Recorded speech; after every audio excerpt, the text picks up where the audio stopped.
கடலூர் மாவட்டம் நெய்வேலி அருகே காவல் நிலையத்திற்கு விசாரணைக்கு அழைத்துச் செல்லப்பட்ட இளைஞர் சடலமாக மீட்கப்பட்ட சம்பவத்தில் திடீர் திருப்பமாக காரில் சிக்கி இளைஞர் உயிரிழந்தது தெரிய வந்தது. போலீசார் மீது பகீர் குற்றச்சாட்டு வைக்கப்பட்ட நிலையில் அதே போலீசாரால் மரணம் குறித்து மர்ம முடிச்சுக்கள் அவிழ்க்கப்பட்டதன் பின்னணி என்ன?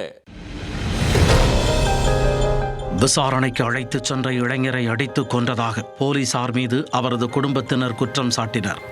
சிசிடிவி காட்சிகளின் ஆதாரத்தோடு மர்மத்தை வெளிக்கொண்டு வந்த போலீசார் இளைஞர் விபத்தில் சிக்கி உயிரிழந்த ஆதாரத்துடன் நிரூபித்துள்ளனர். நடந்தது என்ன?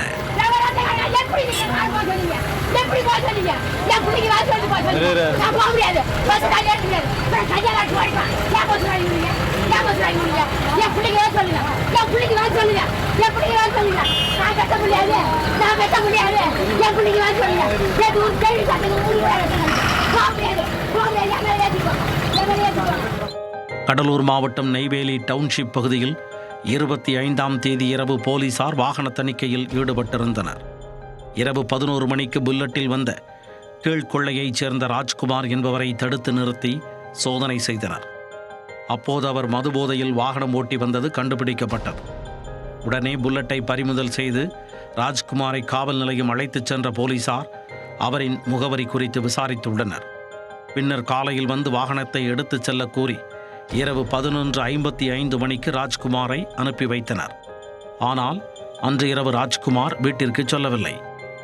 நீண்ட நேரமாகியும் அவர் வீடு திரும்பாததால் அவரது குடும்பத்தினர் கடும் அதிர்ச்சி அடைந்தனர்.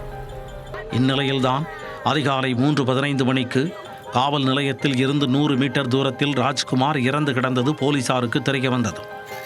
விசாரணைக்கு அழைத்துச் சென்று தாக்குதல் நடத்தி ராஜ்குமாரை கொன்றுவிட்டதாக போலீசார் மீது அவரது குடும்பத்தினர் குற்றம் சாட்டினர்.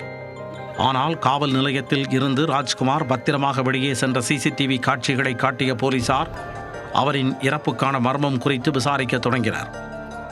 காவல் நிலையத்தில் இருந்து ராஜ்குமார் வெளியே சென்ற நேரத்தில் அவ்வழியாக ஹூண்டாய் கார் ஒன்று அதிவேகமாக சென்றது அங்கிருந்த சிசிடிவியில் பதிவாகியிருந்தது. 50க்கும் மேற்பட்ட சிசிடிவி கேமராக்களை பின்தொடர்ந்த போலீசார் காரின் பதிவெண்ணை கைப்பற்றினர். அதில் ஹரிஹரன் என்பவர் வசமாக பிடிபட்டார். சம்பவத்தன்று காவல் நிலையத்தில் இருந்து தள்ளாடியபடி வெளியே சென்ற ராஜ்குமார் ஹரிஹரன் ஓட்டி வந்த ஹூண்டாய் காரில் சிக்கி விபத்துக்குள்ளானார்.